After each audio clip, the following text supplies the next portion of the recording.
और चलिए आगे बढ़ते हैं। 1993 के सीरियल बम ब्लास्ट के मास्टरमाइंड आतंकी अब्दुल करीम टुंडा पर आज जाएगा फैसला। 30 साल बाद आने वाले फैसले का सभी को इंतजार है, सभी की नजरें टिकी हुई हैं कि आज क्या फैसला सुनाया जाएगा। बाबरी मस्जिद विध्वंस कांड की पहली बरसी पर मुंबई समेत देश के अनेक स्थानों पर सिलसिलेवार बम धमाकों के मास्टरमाइंड है अब्दुल करीम टुंडा, जिस पर अजमेर की टाडा कोर्ट आज अपना अहम फैसला सुनाने वाली है। इस फैसले का इंतजार भारत देश के साथ साथ दूसरे देशों के नागरिकों को भी है।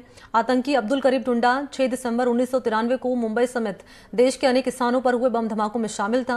एक छोटे से कबाड़ी का काम करने वाला अब्दुल करीम टुंडा बम बनाकर अपने साथियों को दिया करता था। उसके साथियों ने बम को अलग अलग स्थानों पर रखकर धमाके किए थे और अब्दुल करीम टुंडा के अलावा इसके 2 साथियों पर भी फैसला कोर्ट सुनाएगा। इस पर पूरे देश की निगाहें टिकी हुई है।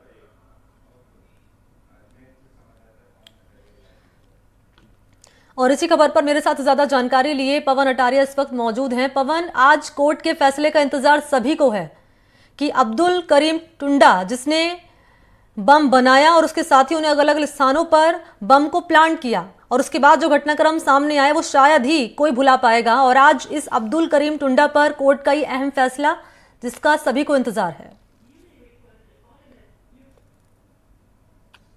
जी बिल्कुल मनी, देखिए आज जो माननीय न्यायाधीश है टाडा कोर्ट के महावीर प्रसाद गुप्ता के द्वारा इस अहम फैसले के जो निर्णय है उसकी पूरी उम्मीद है।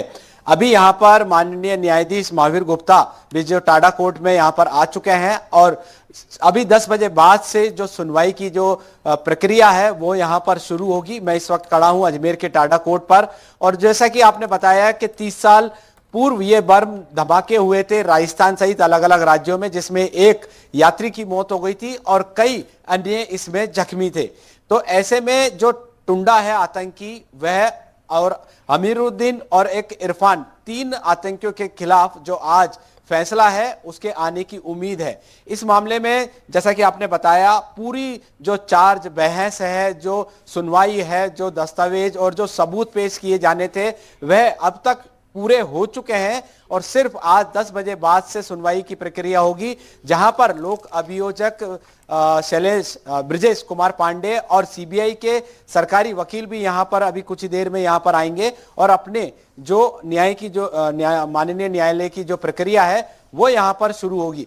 कह सकते हैं अभी सुबह 10 बजे से लेकर 1 बजे के बीच में कभी भी यह अहम फैसला आने की पूरी उम्मीद है। जी मनी, और निश्चित तौर पर आज इस फैसले का इंतजार तो है ही पवन अटारिया, न केवल देश की बल्कि भारत देश की बल्कि तमाम जो और देश हैं उनके नागरिकों को भी इंतजार है आज इस फैसले का।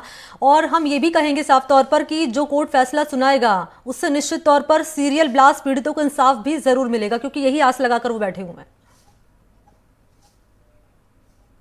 जी बिल्कुल, देखिए जो व्यक्ति की डेथ हुई थी उसके परिजन तो निश्चित तौर पर इस अहम फैसले का इंतजार कर रहे हैं, क्योंकि जब उनके परिजनों से बहुत टाइम पहले जब बात हुई थी तो उनका ये कहना था कि इन तीनों को कड़ी से कड़ी सजा मिली जाए, क्योंकि उस वक्त जब बाबरी मस्जिद जब ढहाई गई थी उस बात से ये तीनों आतंकी संगठन से जुड़े लोग और इनके साथ में जो 16 लोग और थे जो अभी जिनका फैसला हो चुका है, जो अभी न्यायिक अभिरक्षा में है, ऐसे तमाम लोगों के खिलाफ जो जिसकी व्यक्ति की डेथ हुई थी और जो अन्य घायल लोग थे, उन सभी की ये मांग है कि इन तीनों के खिलाफ कड़ी से कड़ी सजा माननीय न्यायालय द्वारा सुनाई जाए, जिसका आज फैसला होने वाला है।